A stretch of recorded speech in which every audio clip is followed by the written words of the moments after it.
Maayong hapon, Mindanao, adlaw Miyerkules, Hulyo 3, tuig 2024. Live gikan dinhi sa Brigada News Center, ihatod namo kaninyo ang mga nagunang balita gikan sa nagalain-laing lugar sa Mindanao. Mga balitang gitutukan sa news team. Ako si Brigada Hana Perez, o kini ang Brigada Mindanao.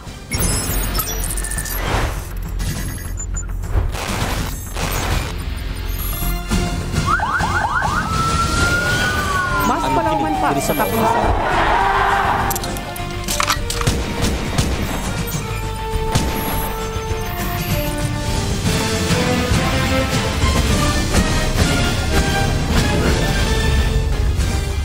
Patay ang usa ka babae human gipusil sa gunman sa Cotabato City. Sigon sa saksi, naningil matud pa ang biktima ug matud usab sa United Bangsamoro Justice Party nagdistribute kini og membership forms sa lugar. Ibrigada mo Roy Holgado. Patangay ang isang ginang matapos itong maging biktima ng pamamaril sa bahagi ng Moonlight Street, Zenaitas Subdivision, Barangay Roncesvalles Heights 8, Cotabato City. Kinilala ng Police Station 2 ang biktima na si Alona Villar na sa hustong gulang, isang purok leader, asawa ng pulis at residente na ng sambing barangay. Sa nakalap na impormasyon ng brigada sa mga saksi, tumungo sa naturang lugar ang ali para maningil nang barilin itong ng gunman. Ayon naman sa press statement na inilabas ng United Bangsamoro Justice Party o UBJP, binaril ang nasambing ginang habang nagde-distribute ito ng membership forms sa naturang lugar. Tinamaan sa ulo ang biktima at bumulagta ito sa gilid ng kalsada. Sinugod siya ng mga responders sa pinakamalapit ng ospital, ngunit tuluyan itong nasawi. Kaugnay nito, nagdandalabhati ang pamilya sa insidente at nagpahayag na rin ng pakikiramay ang UBJP hingil rito. Panawagan ng grupo sa otoridad ang mabilisang investigasyon para mapanagot ang may sala. At yan ang balita mula sa Brigada Cotabato City, in the heart of changing lives. Ito si Brigada Roy Holgado, Brigada News. Patay ang usa ka motorista samtang sa Maro nangangkas human nalatayan sa wing van ang ulo sa kasinglot Tagoloan, Misamis Oriental. Driver sa wing van wala masayod nga dunay lalaking napasok sa likod sa iyang sakyanan. Alang sa dugang detalye, Brigada mo Jackie Paclar. Nakasulod na sa cadaver bag o gidala sa punerarya ang patay lawas sa motorista human napasok sa wing van. Naila ang biktima nga si Albert Navajo, Olitao, 37 anyos, residente sa Balingasag, Misamis Oriental. Sama ran usab ang back rider nga naila nga si Eliezer Morato. Samtang naila ang driver sa wing van nga si Fidel Boy Alcomendas Jr., 51 anyos ug lumad nga taga Batangas City. Wala po kasi karon naman na hindi ko po alam na nakabang kami din kasi hindi ko po alam na gano'n nangyari. Kasi diretso ng patakbo namin, ang takbo namin, mabawal kasi malapit ko kasi sa stoplight eh. May nagpo sa amin na nakabang na daw po ako. Wala mang naglalapak sa truck namin. Hindi ko man naramdaman na nagpo ng gulong. Base sa inisyal nga investigasyon, naputol matud pa ang kadena sa motorsiklo ug tungod sa kadanlog sa dalan. Diretso nakapasok sa wing van ang biktima ug nalatayan sa atras nga ligid ang ulo nga bahin hinungdan sa hinanaling kamatayon. Nahitabo, tuloy sa Ginoo, minduol balik ang driver sa wing van kay giapas po sa cancel kasi nga motor nga nag-inform siya iyaha nga nakatagi sa motor in good faith balik siya kay wa min sa kabantay gyud nga nakalibis siya balik niya ama na lang gyud niya i-check pud yang ban kung naabay mga utok pud nga ning pilit siyang saganan kay naligsang ditong utok so tuloy sa Ginoo na confirm din namo nga nagi utok man ang pilit. Sa karon kasamtangan nga nakakustodiya sa Taguluan Municipal Police Station ang suspect samtang gihulat ang pamilya sa biktima nga mupasaka og tukmang kaso. Balita gikan sa Cagayan de Oro City, in the heart of changing lives, kini si Brigada Jackie Paclar, Brigada News. Balhog ang duha ka lalaki sa gipahigayong bypass operation sa otoridad sa Aurora, Zamboanga del Sur. Pipila ka sa siya sa gituuhang shabu kwarta na kumpiska. Ibrigada mo Margie Alawi. Arestado ang duha ka individual sa anti-illegal drug bypass operation sa Barangay Bayabas, Aurora, Zamboanga del Sur. Nagpahigay ng bypass operation ang PNP personnel sa Aurora Municipal Police Station, kauban ng uban pang buhatan, lagi pang PDEA Region 9 sa maong lugar nga may resulta sa pagkasikop sa duha ka mga suspect nga sila si alias Jeje, 41 anyos, tricycle driver alias Daging, 30 anyos, parehong residente sa Barangay Tagiti, Kapatagan, Lanao del Norte.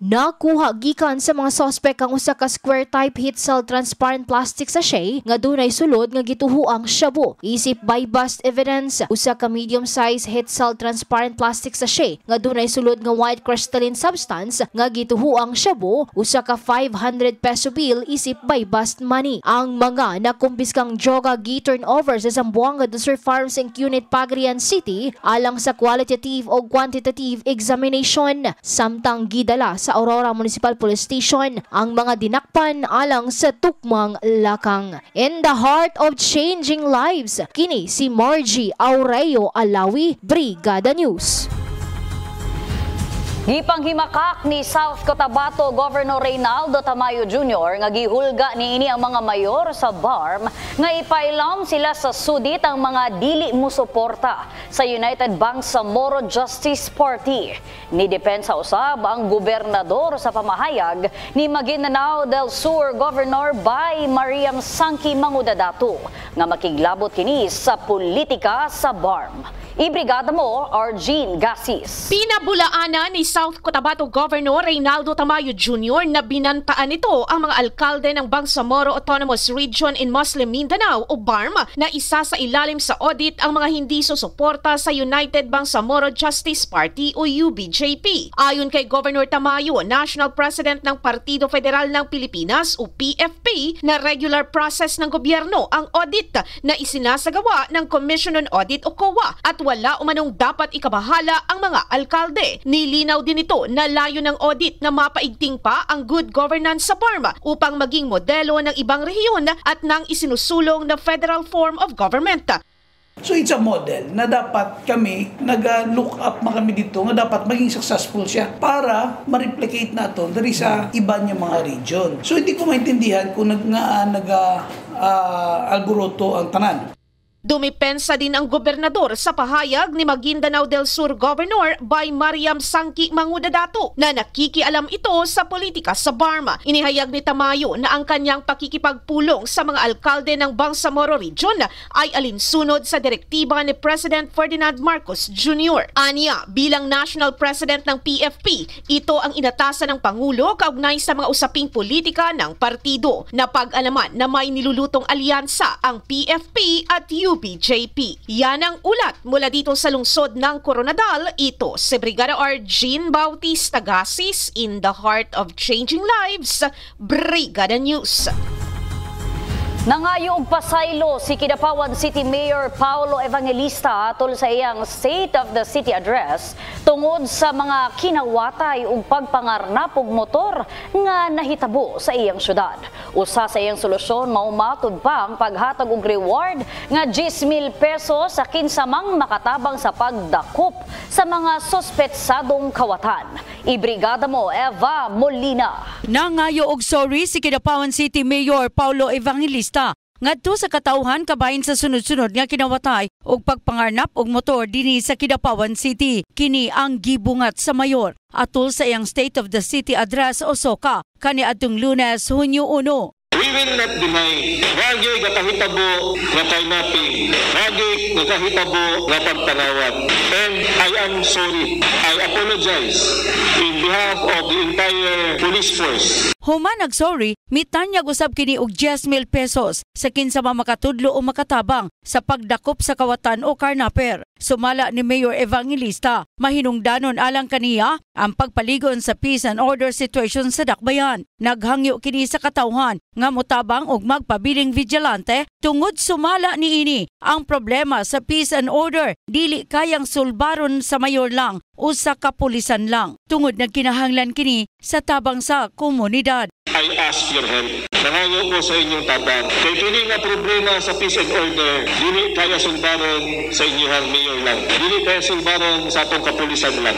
Matud pa na turnover na ngadto sa kapulisan ang dugang motorsiklo nga magamit sa police visibility o patrol operations o gipasalig niini nga dugangan pa og 15 ka mga motor ang PNP karong tuiga. Sa iyang tanyag nga 10,000 pesos, sumala pa makuha bisag bata o idara na basta makatabang sa pagdakop sa suspetsyadong kawatan mahatagan gayod og reward money. Report gikan dinhi sa Kidapawan City. Ako si Brigada Eva Buhayan Molina. In the heart of changing lives, Brigada News. Giawag karon sa National Telecommunications Commission ang mga dunay two-way radios o walkie-talkie nga iparehistro kini. Ahensya nagpahigayon og registration sa Lebac, Sultan Kudarat. Ibrigada mo Ian Alyon. Umaarangkada na ang programang Mobile Licensing Activity ng National Telecommunications Commission o NTC ngayong araw Hulyo 3 taong kasalukuyan sa Barangay Tipuan, Bayan ng Lebac, Sultan Kudarat. Ang aktibidad na ito ay karaniwang tumutukoy sa paglilesensya sa mobile sa proseso kung saan kumukuha ang mga kumpanya o individual na mga lisensyang nauugnay sa mga teknolohiyang pang-mobile gaya ng mga patent, software o mga karapatan sa spectrum o bumubuo o gumagawa o namamahagi ng mga mobile devices at serbisyo. Sinabi sa panayam ng Brigada News FM Lebac kay Hernan Dilasan, kapitan ng naturang barangay, siya ay nananawagan sa lahat ng nagmamay-ari ng mga two-way radios, lalong-lalo na sa mga mangingisda, habang ang pagproseso ng mga radio stations licenses, radio operators at marami pang iba. Sa mga gustong magtanong ay maaring tumungo lamang sa barangay hall at makipag-ugnayan lang sa mga opisyales. Regarding sa mobile registration, so una dako pagpasalamat ko nga kung nakaabot sila diri sa aton sa barangay Tipuan. So regarding sining mobile registration sang tanan owner sang mga handheld radio then TV, labi na diri sa barangay Tipuan nga halos mga 80% mananagat ang pangabuhi sang tao diri. So nakita naton nung halos may mga radio ang aton nga mga fisher folk. So ini adako nga pagpasalamat kay una ang ilang mga radio ang iban di unregistered. So gina-required gid ini sa aton nga ahensya labi na sa National Telecommunication Commission nga kung pwede i-register nila ang ilang radio. Samantala ang aktibidad na ito ay isang araw na programa sa barangay Tipuan. So yun ang isang namin na mobile licensing namin. At siyempre, pwede rin kami mag-conduct ng seminar doon sa naghahawak ng mga radyo. Tulad na halimbawa sa mga bipas na naghahawak ng radyo, na magbibigay din kami ng seminar about sa how to handle radio equipment and operators and Yan ang report mula dito sa bayan ng Lebac, probinsya ng Sultan Kudarat, in the heart of changing lives. Ito si Brigada Ian Alyon, Brigada News. Gatusan ka individual ang na-hire on the spot sa gipahigayong job fair sa Valencia City, Bukidnon. Samtang mukabat sa 21 ka mga kumpanya, lokal o overseas ang mitanyag og trabaho ngadto sa mga job seekers. Alang sa dugang detalye, Brigada mo, Jen Golosino. Gidagsa sa liwan ka mga individual ang gipahigayong job fair ning syudad sa Valencia nga gipasiugdahan sa Valencia City Youth Development Office iyon na tuig 2024 sa may Robinson's Place sa Valencia City, Bukidnon. Nasayran nga nasa pingatos ang na-hired on the spot sa liwan ka mga trabaho nga gitanhiyag ngadto kanila local man o overseas. Kini nga aktibidad importante alang sa mga gapangita og trabaho tungod sa krisis sa panahon. Uban ana is na mga local ng mga companies and then ang uban is overseas recruitment agencies, licensed overseas recruitment agencies nga naa karon para mag-offer og mga job vacancies sa ato mga job seekers. Daghan usab mga bag-ong graduar nga namasin sa ilang kapalaran nga unta makasulod dayon og trabaho aron nga makatabang ngadto sa ilang adlaw-adlaw nga panginahanglanon. So wala pa man may trabaho kay fresh grad. Then while waiting sa mong TOR nga makuha namo kay mag-review pa man gud mi then mag-board. Laay mo pud kay nga sa balay rami and di pud mi gusto bitaw nga murag dugang-dugang pabigat niya. Gusto pud mi nga kanang napud mi mahimo ba, so na may job fair diri sa kaning kuan Valencia mo ning gitry na mo ganhi nga basin di ay makuha. Nasayran nga nangas kapin 21 ka mga kumpanya ang ipartisipar sa maong job fair nga mitanyag sa nagkalain-laing trabaho. Mugna matod pa ang maong aktibidad nunod daghang mga migrador ang wala pa makatrabaho aron usab maminusan ang jobless ning dakbayan. Kini gitambungan sa Department of Migrant Workers Region 10 o Department of Labor and Employment Bukidnon Provincial Field Office. Gikan sa Valencia City, Bukidnon, in the heart of changing lives, kini si Jen Colosino, Brigada News. Padayon gihapon sa pagdawat ang Kabrigada Foundation Incorporated alang adto sa mga kabrigada nato nga nanginahanglan og hinabang. Alang sa cash donations, mamahimo kini ipadala sa Kabrigada Foundation Incorporated Security Bank account number nga makita karon sa inyong mga TV screens. Alang sa in-kind donations, ipadala kini sa Brigada Complex nga nahimutang din hilang sa NLSA Road, Barangay San Isidro, General Santos City. Ug sa mga gustong mahimong brigada volunteer, pwede pod kamong mudanghop dinhi sa estasyon ug magpalista. Mao kanang naglangkob nga mga balita sulod sa 20 minutos nga nakalap sa atong mga kabrigada gikan sa nagkadaing lugar sa Mindanao. Mga balitang 24 oras nga gironda sa atong mga kabrigada. Sa makausap pa, ako si Brigada Hannah Perez. In the heart of changing lives, kini ang Brigada Mindanao.